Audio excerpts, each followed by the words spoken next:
Alors bonjour à tous, à ceux que je n'ai pas salués encore. Donc c'est un privilège pour moi d'être là ce matin, c'est un honneur. En plus dans cette nouvelle salle, j'ai envie de dire, c'est presque comme une nouvelle salle. Vous vous doutez que c'est quand même un défi d'être là, un privilège pour s'exercer et pour entendre la voix de Dieu et vous redonner ce que je crois avoir reçu. Mais c'est aussi un défi. Donc merci de votre indulgence.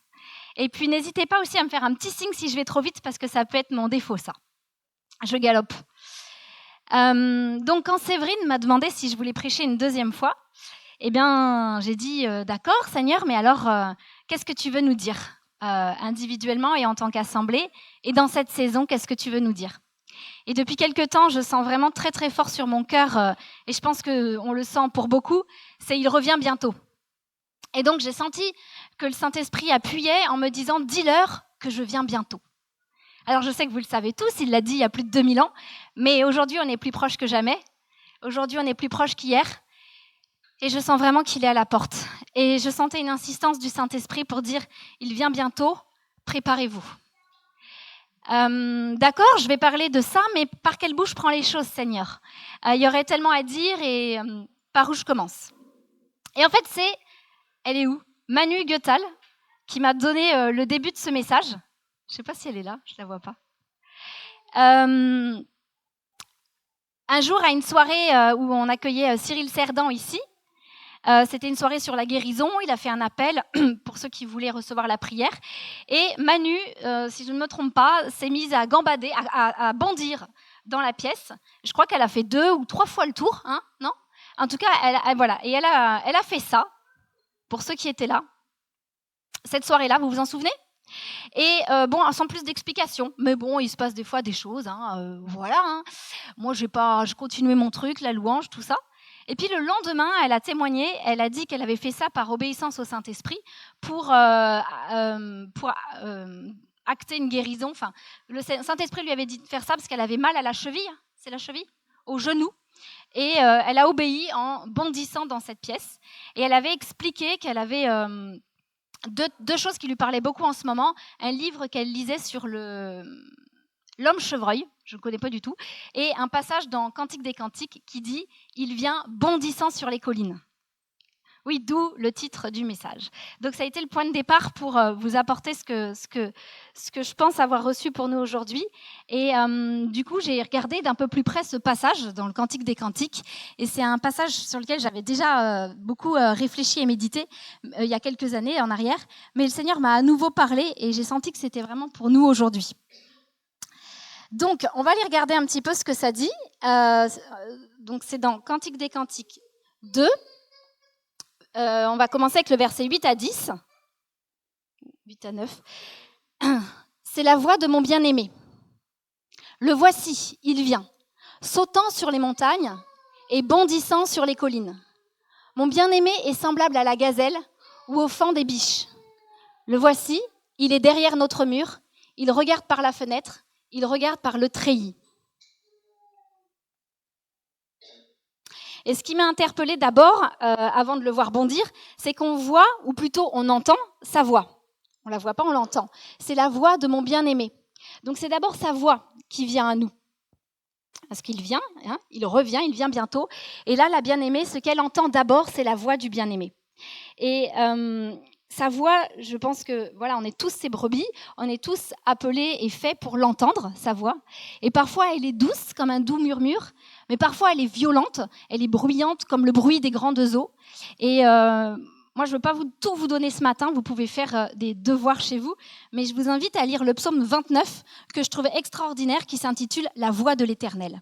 Et là, on voit un peu, on entend tout ce que la voix de l'Éternel peut faire dans nos vies. Elle fait frémir, elle fait rugir les grandes eaux, elle fait frémir les fondations, les montagnes. Elle fait des choses extraordinaires. Sa voix est puissante. Et il ordonne et la chose arrive, la chose existe. Et c'est par sa voix qu'il a créé la terre, qu'il nous a tous créés. Et puis après cette voix, eh bien, tout à coup, le voici, il vient, sautant et bondissant sur les collines. Alors finalement, quand on y réfléchit, c'est un peu extravagant. Qui a déjà imaginé Jésus bondir? Vraiment. Vraiment. Des fois, on est un peu sérieux. Moi, je l'imagine un peu sérieux quand même. Voilà, c'est Dieu. Enfin, c'est Dieu, il est Dieu, quoi. Mais c'est un Jésus qui vient bondissant. Vraiment, moi, je me dis comme un faon, quoi. Je ne sais pas si vous avez déjà vu le faon bondir, mais les jambes, elles montent bien haut et tout. C'est assez extravagant comme image. Et il vient à nous, sautant sur les collines et sur les montagnes. Et je voyais vraiment que le message pour nous aujourd'hui aussi, c'est qu'il vient. Peu importe les obstacles qui se dressent entre lui et nous, son grand désir, c'est de venir jusqu'à nous, c'est d'arriver à nous. Et peu importe qu'il y ait des montagnes, qu'il y ait des collines qui soient là, peu importe, il arrive, il vient, il franchit tous ces obstacles. Et puis, il arrive, il y a même un mur qui se dresse entre lui et nous. Quelque part, parfois, consciemment ou inconsciemment, on érige des murs autour de nos cœurs, et puis il ne peut pas totalement venir, il ne peut pas passer. Il est là, derrière notre mur, mais là, il y a son regard qui entre en jeu. Il regarde par la fenêtre. Et ça m'a beaucoup encouragée. Voilà, il y a peut-être des montagnes, il y a peut-être des collines, il y a peut-être des murs, mais il y a toujours une ouverture. Il y a même une traduction qui dit « il regarde par l'ouverture ». Donc il y a toujours une fenêtre, une ouverture dans nos vies par laquelle le Seigneur peut passer. Un treillis, c'est un grillage en fait. C'est pas une vitre, donc il y a quand même un passage pour l'air, pour laisser passer des choses. Et là, je voyais vraiment son regard. Après sa voix, c'est son regard. Et il est là avec beaucoup d'insistance, je ressentais, mais avec beaucoup de tendresse aussi, à regarder à travers les murs de nos cœurs, à travers les grillages de nos cœurs. Et il regarde. Son regard nous traverse. Peu importe là où on est, la situation dans laquelle on est, les choses qu'on vit, les choses qu'on attend, mais lui, il nous voit. Il nous voit exactement dans ce qu'on vit. Et son regard nous traverse. Il y a toujours une ouverture et un passage pour le roi. C'est un regard plein de tendresse, d'insistance, de patience. Et alors la suite, qu'est-ce qu'il nous dit, la suite du passage ? Eh bien, c'est juste les versets d'après. Le bien-aimé parle. À nouveau, on entend sa voix. Et qu'est-ce qu'il dit ? « Lève-toi, mon ami, ma belle, et viens. Car voici, l'hiver est passé, la pluie a cessé, et elle s'en est allée.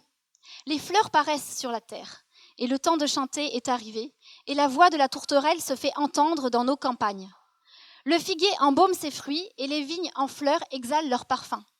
Lève-toi, mon ami, ma belle, et viens, ma colombe qui te tient dans les fentes du rocher, qui te cache dans les parois escarpées. Fais-moi voir ta figure et fais-moi entendre ta voix, car ta voix est douce et ta figure est agréable. » La première chose que le bien-aimé dit à sa bien-aimée, c'est « lève-toi, lève-toi ». C'est le temps de te lever, c'est maintenant le temps de te lever. Et il lui annonce qu'il y a une nouvelle saison qui est là. Alors que nous, on la voit ou qu'on ne la voit pas, je crois que prophétiquement, l'Esprit nous dit aujourd'hui, il y a une nouvelle saison. Il y a une nouvelle saison. Et c'est vraiment le temps du printemps. Peu importe l'hiver qui a été derrière nous, il a peut-être été rude, et pour certains, il y a encore des traces de l'hiver, mais je sentais vraiment le Saint-Esprit dire, c'est fini le temps de la stérilité. C'est le temps pour porter du fruit. C'est le temps pour faire sentir ton parfum, pour montrer tes couleurs. Parce que le printemps, je ne sais pas vous, mais c'est plein d'odeurs, c'est plein de couleurs. Et c'est vraiment le temps pour montrer ta couleur et montrer et donner ton odeur au monde. Et c'est plus le temps de le cacher, en fait. Et peu importe ce qui fait que tu l'as caché, que tu l'as retenu, il y a peut-être tout un tas de bonnes raisons, mais c'est vraiment le temps pour libérer ces choses-là. Et c'est le bien-aimé, c'est sa voix qui est tellement puissante qui te le dit. Lève-toi maintenant, c'est le temps de chanter. Je ne sais pas si vous vous rappelez, mais le message sur la porte de l'espérance, il y avait cette histoire de chanter à nouveau. Ils étaient tellement déçus et découragés, le peuple d'Israël, ils avaient accroché leur harpe aux arbres et ils ne chantaient plus. Et l'ennemi se moquait d'eux en disant « mais chantez, c'est le temps de chanter ». Mais je crois que c'est vraiment le temps de chanter qui revient. Il y a vraiment une nouvelle saison. Et puis, bien on le voit là, la bien-aimée, elle est où ?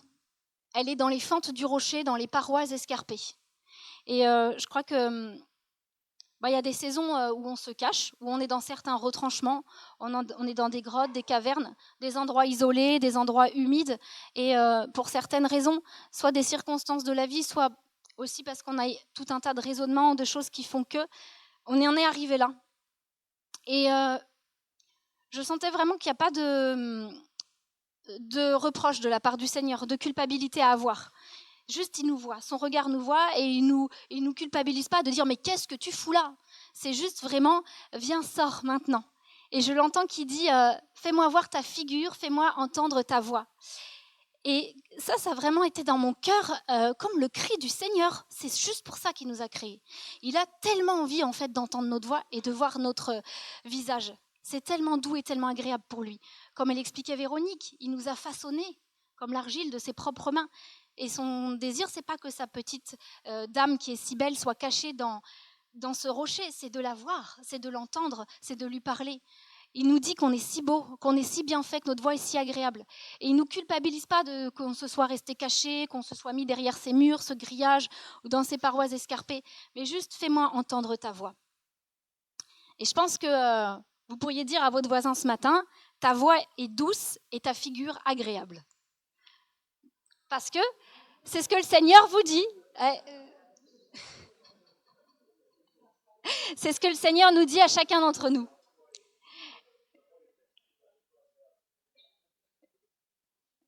Des fois, de l'entendre, on en a besoin, pas qu'intellectualiser. Et donc, c'est ce que le Seigneur nous dit à chacun d'entre nous. Vous pouvez vous le dire à vous-même, mais le Seigneur dit de vous, ta voix est douce et ta figure est agréable.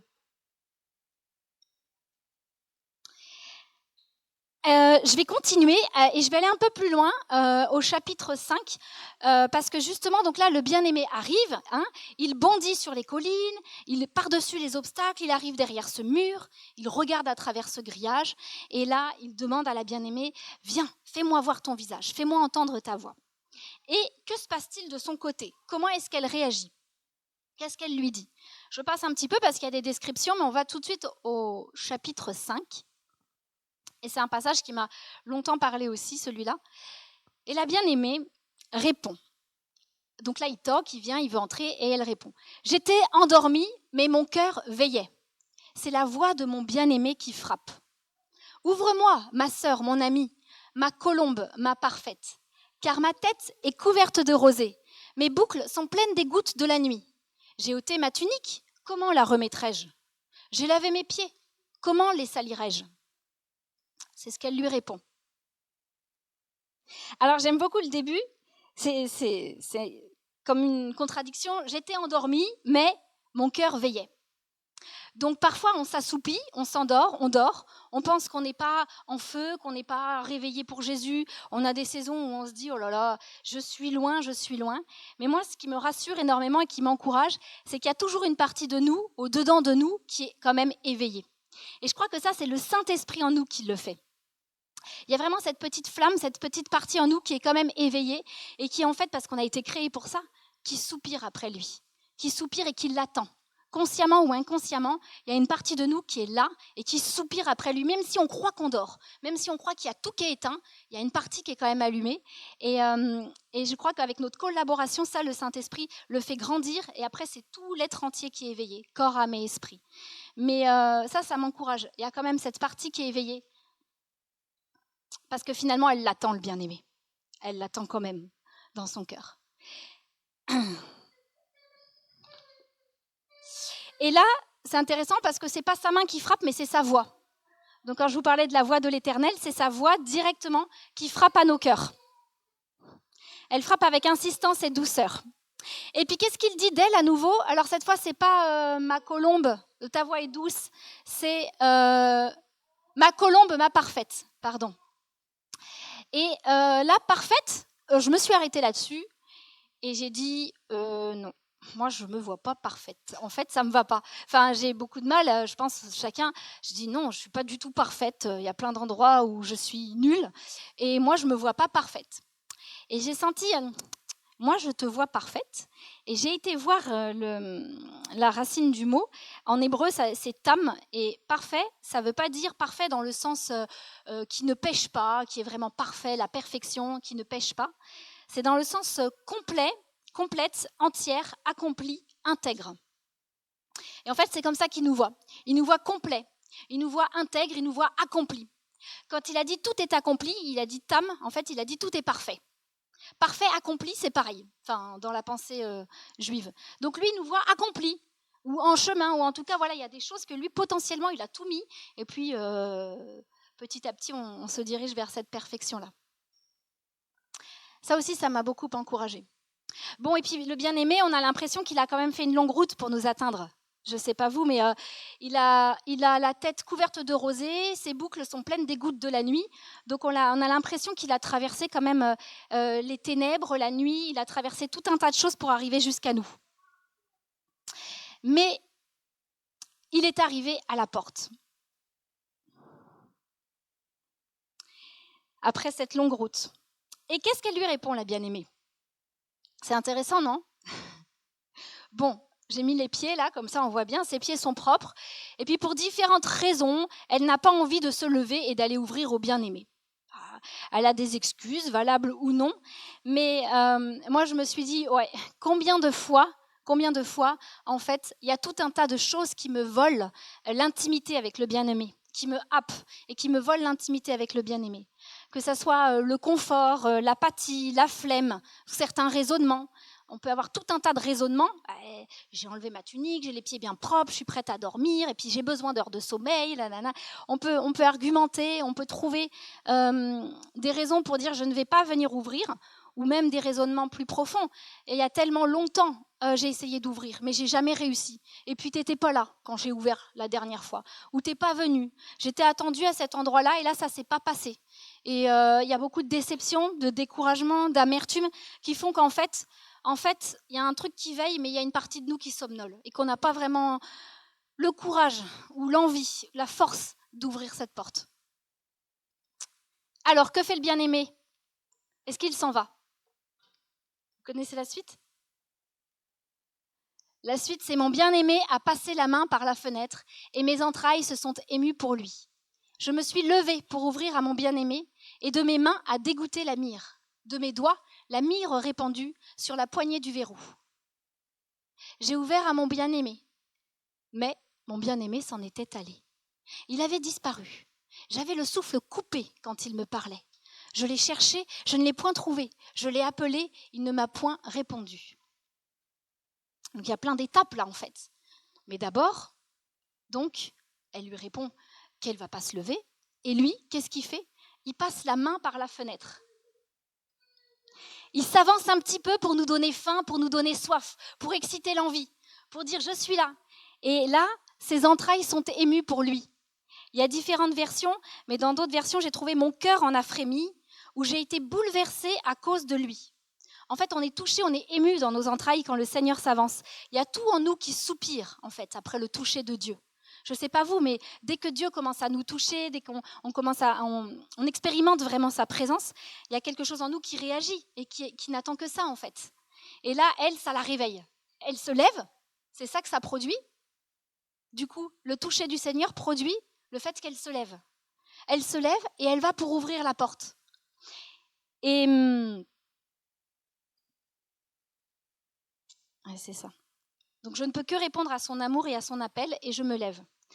Et à ce moment-là, il y a quelque chose d'assez étonnant qui se passe quand elle va pour ouvrir la porte. Vous voyez, il y a de la myrrhe répandue sur la poignée du verrou.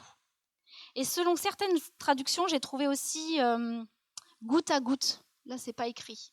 Que ça coule goutte à goutte. Je ne sais pas dans vos Bibles comment c'est, mais il y a une myrrhe qui coule goutte à goutte sur la poignée du verrou. Et la myrrhe, en fait, c'est une résine qui était utilisée pour faire de l'huile, une huile sacrée. Et myrrhe, selon certaines traductions, c'est la myrrhe la plus pure même.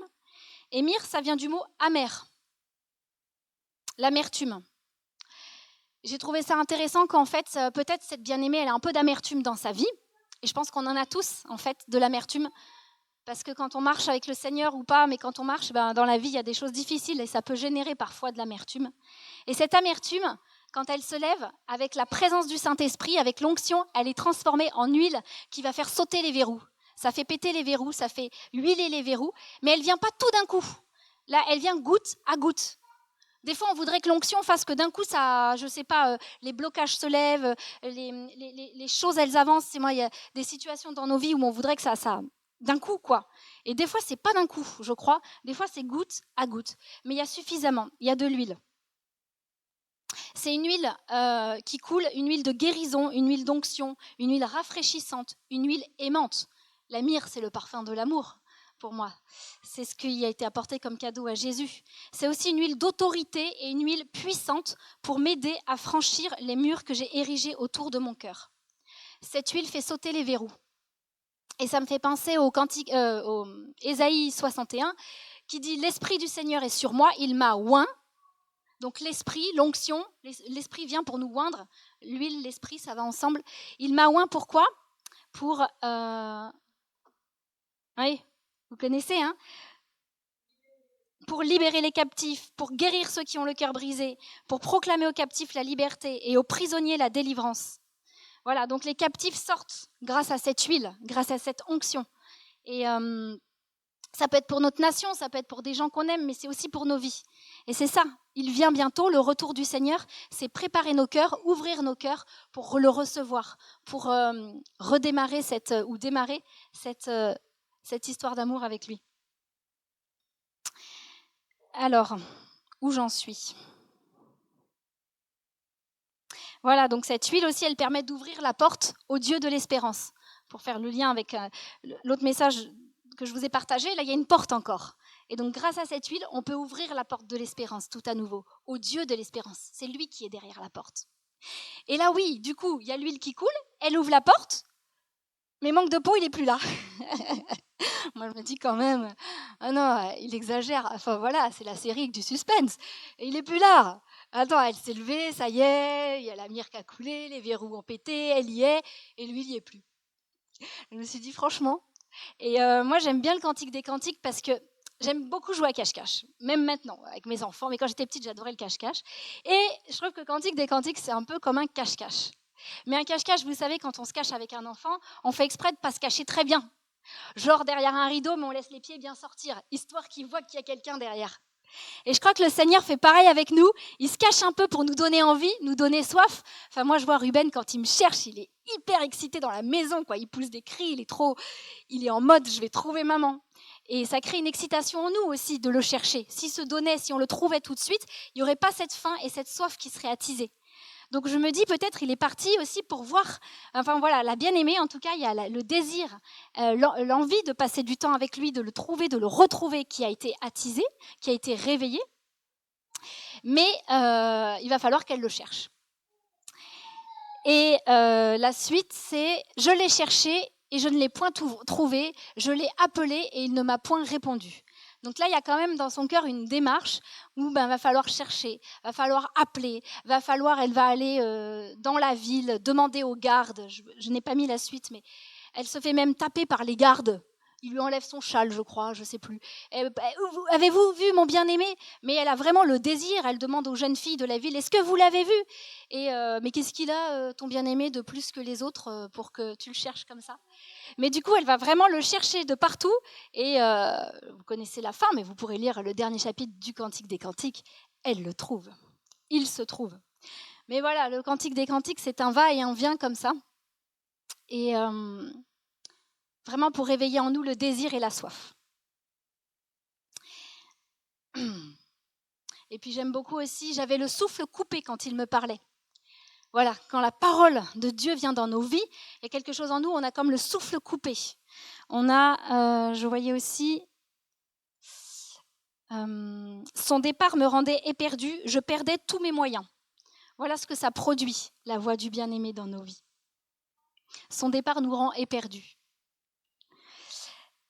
Alors, cette histoire dans le Cantique des Cantiques m'a fait penser à une autre histoire, une parabole de Jésus, où j'ai vu du lien avec cette histoire-là. C'est dans Matthieu 25, une parabole que vous connaissez sûrement pour beaucoup, la parabole des 10 vierges. Et là, il est question pas d'une jeune fille qui dort, mais de 10 jeunes filles qui se sont assoupies, et d'un cri, tout à coup au milieu de la nuit, donc ce n'est pas la voix du bien-aimé, c'est un cri de qui ? Le Saint-Esprit, je ne sais pas, qui crie « Voici l'époux, allez à sa rencontre ». Donc là, on a cet appel, il vient, bondissant sur les collines, il arrive, il vient, il arrive, et allez à sa rencontre. Et puis il est aussi question d'huile dans cette histoire. Alors on va aller voir dans Matthieu 25, du coup. Moi, je ferais bien lire à quelqu'un pour me reposer la voix. Il y a quelqu'un qui veut lire Matthieu 25, 3 à 13 ?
Merci Eric, merci beaucoup. Donc, sur cette parabole, je ne sais pas vous, mais moi j'ai entendu beaucoup d'enseignements, beaucoup de messages, beaucoup de prédications, beaucoup de choses. Et j'en ai un très très bon à vous recommander, si vous voulez. Mais c'est une parabole qui m'a beaucoup parlé pendant le confinement notamment. Et bon, je ne vais pas tout dire, il y a plusieurs niveaux de lecture à cette parabole, mais pour faire le lien avec ce qu'on vient de dire, donc avec cette histoire de bien-aimé qui attend l'époux, avec le fait qu'il vient bientôt et de préparer nos cœurs. Qu'est-ce que ça nous dit là? Alors d'abord, on va voir les points communs entre ces 10 jeunes filles, ces 10 vierges, parce qu'elles ont des points communs. Toutes, elles attendent l'époux. Elles l'attendent. Toutes, elles ont pris leur lampe. Elles ont une lampe avec elles. Toutes, elles se sont assoupies.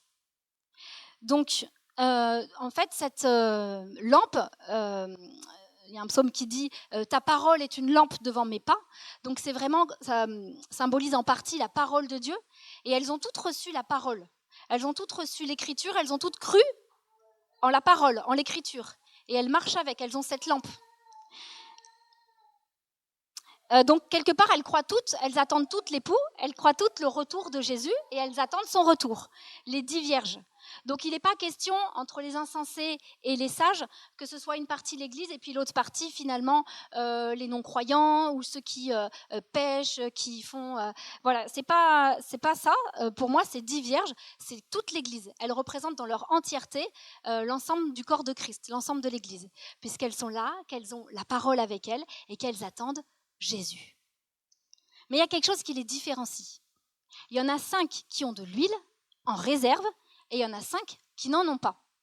Parce qu'en fait, l'époux a tardé, un petit peu comme dans notre Cantique des Cantiques. En fait, il n'est pas venu tout de suite. Ça a traîné un petit peu. Et la nuit a avancé, il a commencé à faire froid, elles ont commencé à avoir sommeil, elles se sont endormies. Peut-être comme tous un peu à certains moments de nos vies, où elles se sont endormies dans cette attente. Ça me fait penser très fort à un passage que j'aime beaucoup dans Romains 13, sur lequel une fois, Régis, tu as prêché. Cela importe d'autant plus que vous savez en quel temps nous sommes. Savons-nous en quel temps nous sommes? C'est l'heure de vous réveiller enfin du sommeil, car maintenant le salut est plus près de nous qu'au moment où nous avons cru. La nuit est bien avancée, le jour approche. Et moi, je mettrai un grand J à jour. C'est-à-dire qu'il y a comme on dit une oxymore, madame la prof de français, une contradiction. Il y a la nuit qui est bien avancée et le jour qui approche, les deux en même temps. Genre vraiment, il fait nuit noire, on est dans les ténèbres épaisses. Et je pense qu'aujourd'hui, on peut le dire et le sentir. Il y a de plus en plus de choses autour de nous qui deviennent compliquées. Il y a de la souffrance dans ce monde et on sent qu'on arrive dans des temps finitifs. Mais en même temps, il y a une promesse, il y a une espérance, c'est que le jour approche. Et ça, c'est une certitude. Enfin, je ne sais pas si vous avez déjà fait des insomnies, mais quand on n'arrive pas à dormir, ça paraît long, mais pourtant, il y a quelque chose de sûr, c'est qu'à un moment donné, le soleil va se lever. Et ça, c'est sûr et certain. Oui, prends la parole, vas-y. Tu veux compléter ou corriger? Ah.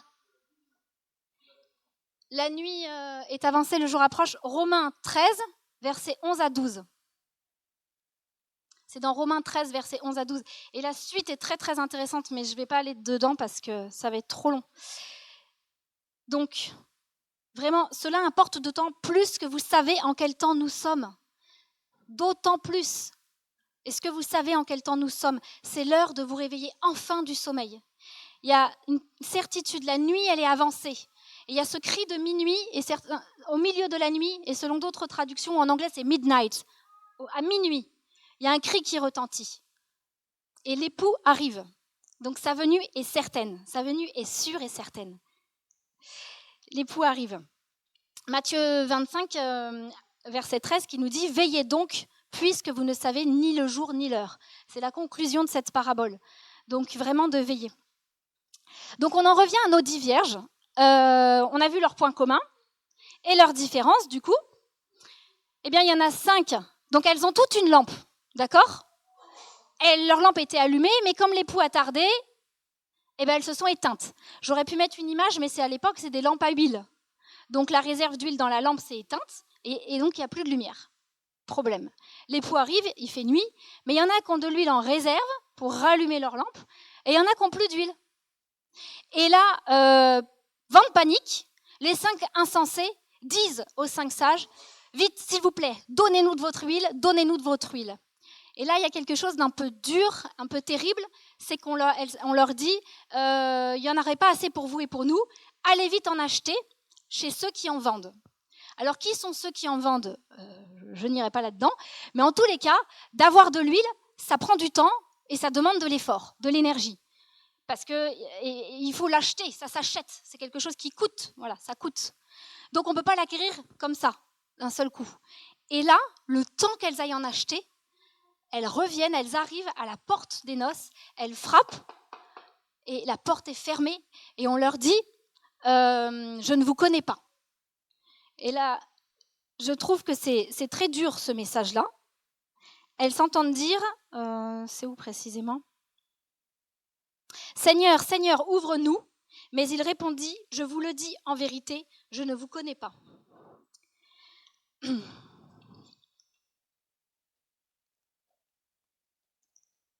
Alors, là, je voudrais aller sur 2 choses. La première, c'est qu'est-ce que c'est que cette huile et qu'est-ce qu'elle peut symboliser ? Et la deuxième, c'est cette phrase sur laquelle je voudrais m'arrêter aussi, c'est que cette réponse qui leur est faite, « Je ne vous connais pas ». Alors, qu'est-ce que symbolise l'huile ? Bon, on peut dire beaucoup de choses, et c'est pareil.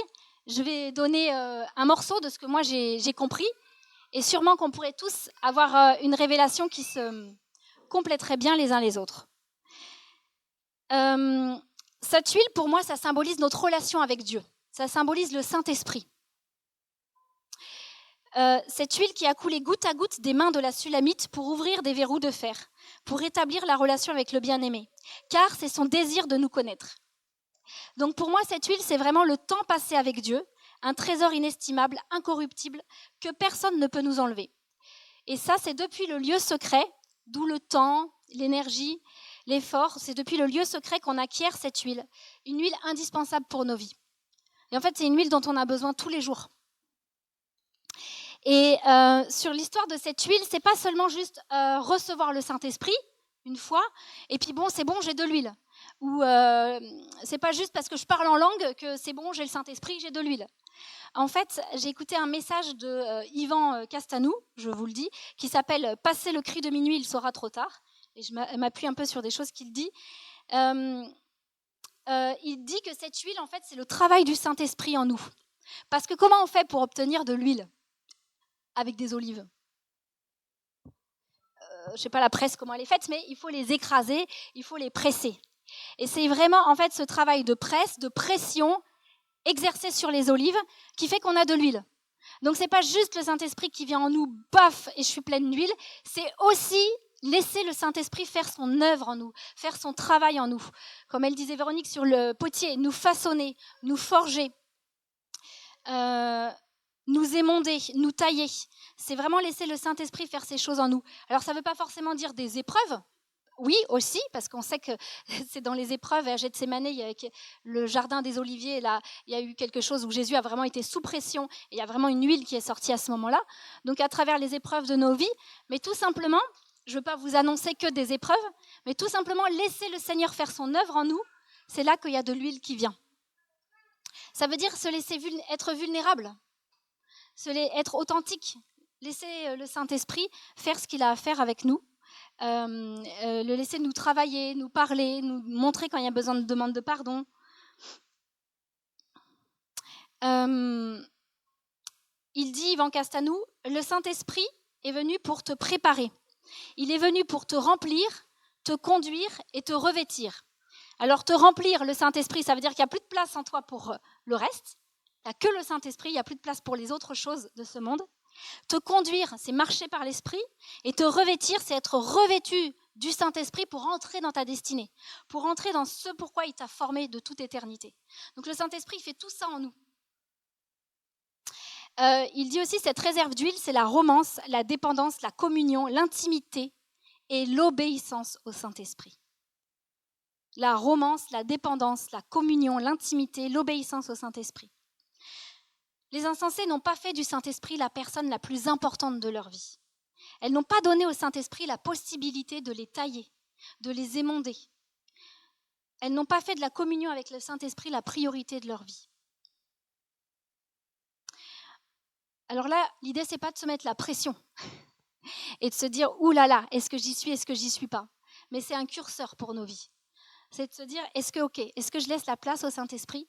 Est-ce que je le laisse faire son œuvre en moi ?»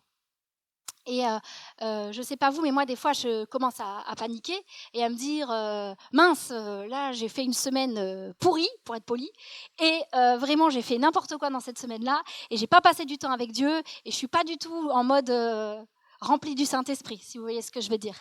Et je crois que le Seigneur, il regarde, c'est pas ça qu'il regarde, ok? C'est parfait. Donc on est accompli, on est entier, on est parfait. Ce qu'il regarde, c'est l'intention de notre cœur, c'est notre disponibilité, notre réceptivité. Quand on est là devant lui, en face à face, et honnête, et de lui dire là où on en est, lui voit notre désir de nous laisser façonner par lui. Et moi, le Seigneur m'a vraiment rassurée avec ça, parce que dans la semaine, je lui demandais, bon, alors, est-ce que tu considères que j'ai de l'huile en réserve ou pas? Et en fait, le but n'est pas de passer du temps avec lui pour avoir de l'huile, parce que du coup, ça y est, on a tordu le truc. C'est pas pour lui, pour sa personne, pour le bien-aimé, pour lui. C'est parce qu'on veut acquérir de l'huile. Donc on tombe dans un travers. Mais l'idée, c'est vraiment toujours de rester amoureux, passionné, de chercher sa présence. Et si ça, c'est plus là, il peut réactiver la faim et la soif, comme on l'a vu dans le Cantique des Cantiques. Et le Seigneur m'a vraiment rassurée cette semaine, parce qu'il m'a parlé justement avec l'image du potier. Et dans le sens, pas dans le sens où... vraiment dans le sens où, en fait, moi, je suis cette boule de terre dans ses mains et j'ai pas à m'inquiéter. Donc là, dans le verset, la terre conteste avec le potier en disant « Mais tu n'y connais rien, qu'est-ce que tu es en train de faire? Tu devrais faire le vase plutôt comme ça, moi je le vois comme ça, la nana. » Là, c'est pas de ça, mais c'est plus, moi je suis en mode en train de lui dire « Mais est-ce que tu vas me façonner? Est-ce que tu vas me façonner? Est-ce que tu vas me façonner ?» Parce que moi, c'est ça que je veux. J'ai tellement peur, en fait, de passer à côté. Et je voudrais lui ressembler, je voudrais arriver à ce que lui, il veut que je sois. Et si j'ai tellement peur qui me façonne, j'en arrive un peu au même raisonnement que cette boule de terre qui dit à son potier « Mais tu n'y connais rien. » Parce qu'en fait, je lui dis « Mais est-ce que tu vas me façonner ?» Et en fait, si je demeure entre ses mains, c'est juste ça la condition, oui, il va le faire. Pas d'inquiétude. Si je suis là entre ses mains, le potier, il ne fait pas avec la boule de terre, juste il la regarde et il ne fait rien. Il va s'en occuper, il va la façonner, à sa façon, quand il veut, comme il veut. Mais je n'ai pas à stresser, à me mettre la pression, à me dire à tout prix, il faut que je fasse pour être façonné. C'est lui qui fait, moi j'ai juste à demeurer là. Par contre, il faut demeurer là, sous son regard, sous ses mains bienveillantes. Voilà pour l'huile. Alors, en fait, sur l'huile, il y aurait plein de choses à dire. Il y aurait tout un enseignement aussi à faire autour de l'huile. Il y a plein de passages dans la Bible qui nous parlent de l'huile, notamment le psaume 133 que j'aime beaucoup. Mais ce n'est pas le but aujourd'hui. Ce que je voulais faire, c'était aussi vous parler de ce passage, de cette phrase qui est dite aux 5 insensés. Je ne vous connais pas. Et je me suis un petit peu arrêtée là-dessus.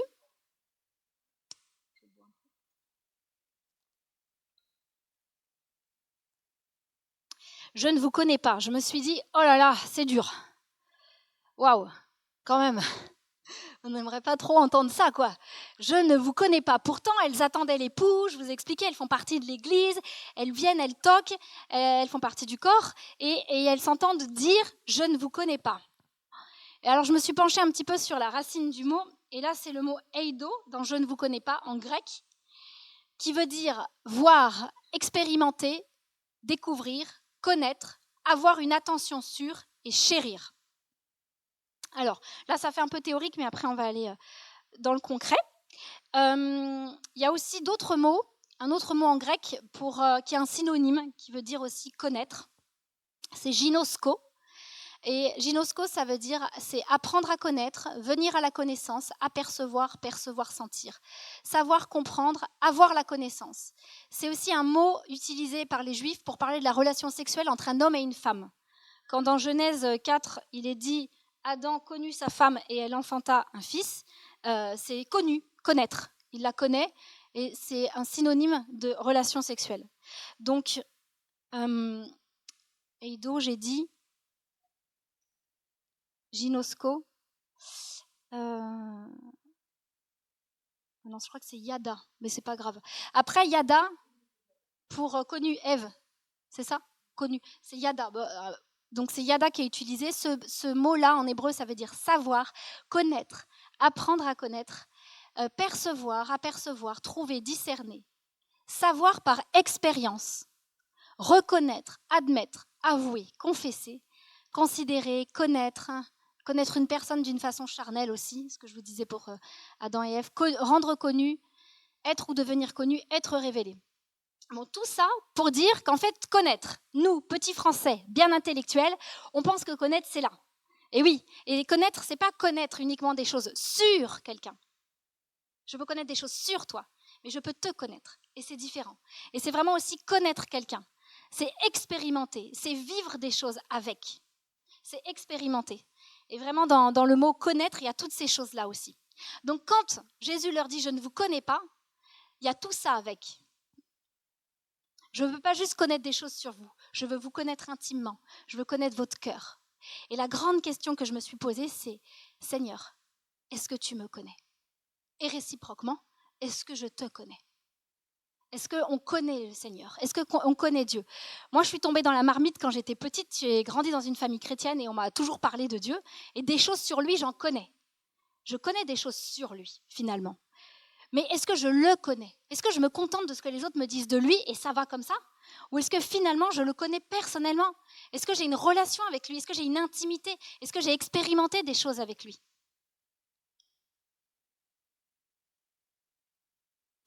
Il y a Paolo qui prêchait récemment et qui a dit une phrase qui m'est vraiment restée, c'est que Jésus est mort, pas que pour nous amener au ciel, ça c'est la dernière étape, mais pour que nous puissions vivre dans cette présence. Son désir ardent, c'est d'être avec nous. Comme dans le Cantique des Cantiques, c'est son désir ardent. Et des fois, on se dit, le sacrifice de Jésus à la croix, oui, super, c'est pour la vie éternelle, c'est top cool quand même. Mais c'est aussi pour la vie en abondance sur cette terre. Et c'est aussi pour vivre dans sa présence, pas dans l'éternité, mais vivre dans sa présence ici et maintenant. C'est pas pour qu'on soit dans nos parois escarpées ou dans nos chambres couchées loin de lui. Et peu importe nos états, ça lui est égal. Lui, il dit, ta figure est douce, ta voix est agréable. Et en fait, il a payé le prix pour qu'on soit avec lui, pour qu'on le connaisse, pour qu'on ait cette intimité avec lui, qu'on puisse expérimenter, vivre des choses avec lui, pas que connaître des choses sur lui. Je me suis un peu perdue. La connaître.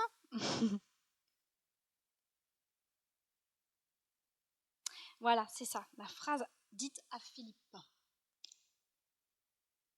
Et quand j'ai réfléchi à ce mot connaître, alors attendez, avant d'aller là, c'est ça. J'avais différents versets où on voit ces mots apparaître que je trouve intéressants. Pareil, dans Matthieu 7, une autre parabole. Plusieurs me diront en ce jour-là, Seigneur, Seigneur, n'avons-nous pas prophétisé par ton nom ? N'avons-nous pas chassé des démons par ton nom ? Et n'avons-nous pas fait beaucoup de miracles par ton nom ?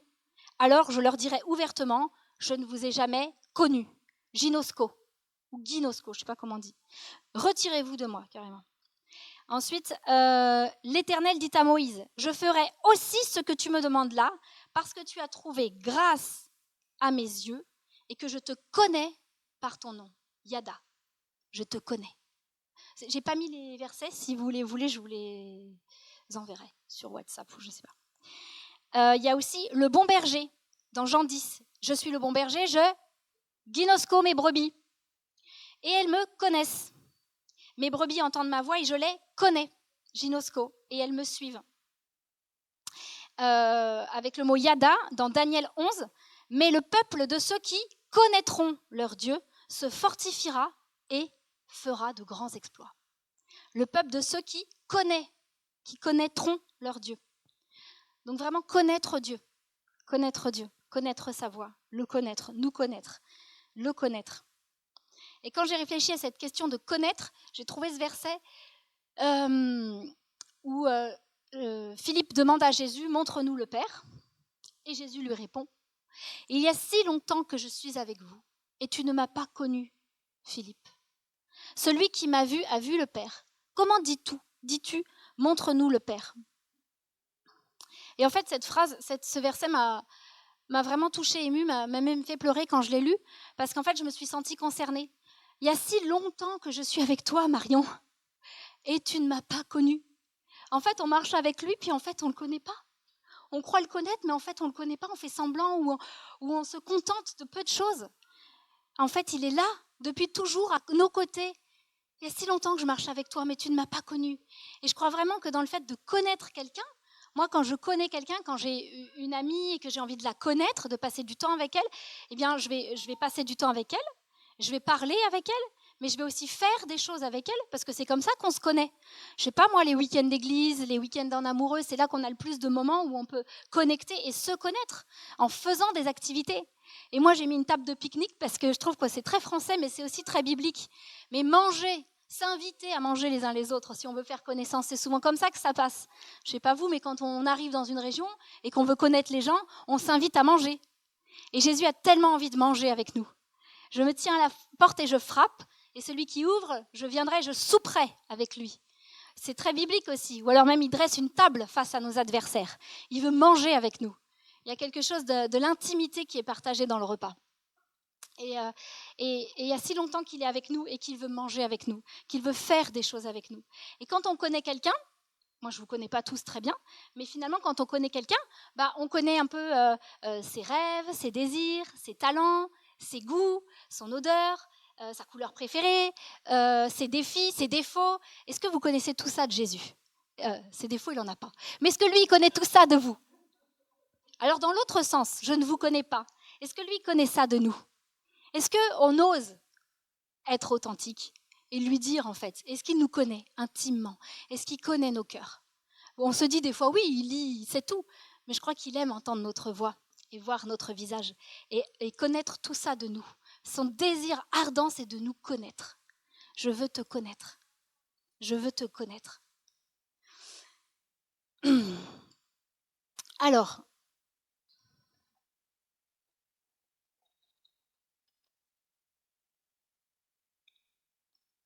et aussi d'enlever je voulais dire, les distractions. Je voulais prendre cet exemple que parfois, moi, j'ai envie d'appeler ma sœur. On est très proches, on a envie de papoter, je sais que ça va prendre du temps. Et en fait, quand on veut vraiment échanger des nouvelles en profondeur, se connaître la saison dans laquelle on est, ce qu'on vit, ce qu'on traverse, on va programmer carrément un temps dans l'agenda. On s'appelle tel jour, telle heure, et je prévois un temps où je sais que mes enfants sont à l'école. Non pas que ce soit des parasites, mais je sais qu'ils vont me déranger, je ne serai pas autant concentrée, je ne pourrai pas accorder toute l'attention que je veux à ma sœur. Et donc, c'est vraiment un temps à part, un temps de qualité que j'essaye de prévoir pour elle. Et je crois que le Seigneur, il a envie de pareil.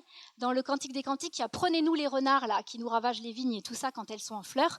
Mais vraiment, les petites choses qui viennent déranger l'intimité, la communion, on les met de côté. Si c'est le portable, si c'est ci ou ça, mais vraiment d'essayer d'avoir du temps de qualité avec lui. Donc d'enlever toutes les choses qui peuvent nous déranger. Et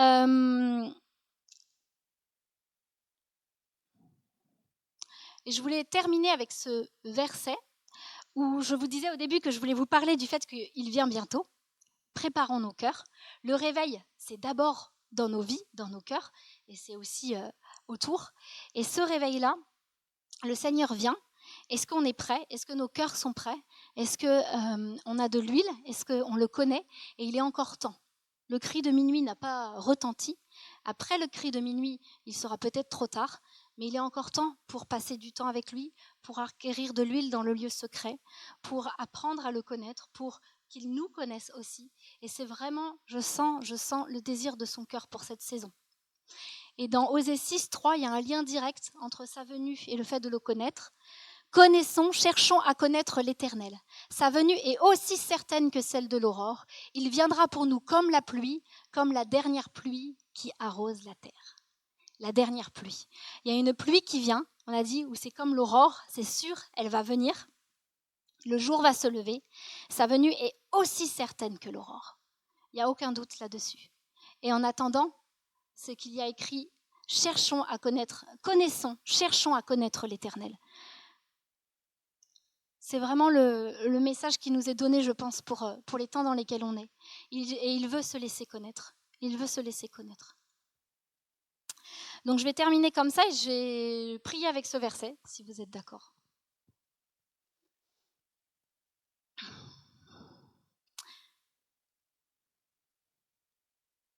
Je vous invite vraiment juste à ouvrir vos mains et à visualiser l'époux, le bien-aimé, qui veut venir sautant et bondissant sur les collines, qui veut venir par-delà les murs ou les parois escarpées et qui vient jusqu'à nous pour nous annoncer une nouvelle saison. Comme ces murs qui ont été repeints, il y a une nouvelle saison pour ta vie. Je sens vraiment que c'est le temps où le Seigneur te dit « Lève-toi, lève-toi mon ami, ma belle, et viens. Viens avec moi, il y a des aventures fabuleuses qui nous attendent. » Et c'est vraiment le temps pour ouvrir cette porte. Et il y a le Saint-Esprit qui va nous aider à ouvrir la porte. Il y a le Seigneur qui est là pour nous donner envie, pour toucher nos cœurs et pour réveiller en nous le désir. Seigneur, merci pour ta présence ici. Merci pour ta main qui s'avance par les ouvertures ici, parce qu'il y a toujours une ouverture. Merci pour ton huile qui coule, Saint-Esprit, et qui fait ce miracle que le verrou s'ouvre, que les portes s'ouvrent. Merci, Seigneur, parce que tu veux nous connaître. Et je prie pour que chacun ici puisse, dans le lieu secret, te découvrir, te connaître, te rencontrer. Avoir faim et soif, Seigneur. Augmente la faim, augmente la soif. Aide-nous à te connaître, à te rencontrer, à t'expérimenter, à te découvrir pleinement qui tu es, Seigneur. Pas ce qu'on a dit que tu es, mais ce que nous, on a découvert que tu étais. Seigneur, on veut manger à ta table, on veut être avec toi, passer du temps avec toi. Alors, aide-nous, Saint-Esprit. Aide-nous à mettre de côté aussi toutes les distractions, tout ce qui veut nous voler ce temps avec toi, tout le confort, la flemme, l'apathie, les raisonnements qui nous volent l'intimité avec le bien-aimé. Merci pour cette nouvelle saison, Seigneur. Et nous proclamons, nous déclarons maintenant que c'est le temps pour cette nouvelle saison, que le printemps est arrivé et que c'est le temps de faire résonner, briller tes couleurs, tes odeurs, parce que le Saint-Esprit, le Seigneur l'attend avec impatience. Amen.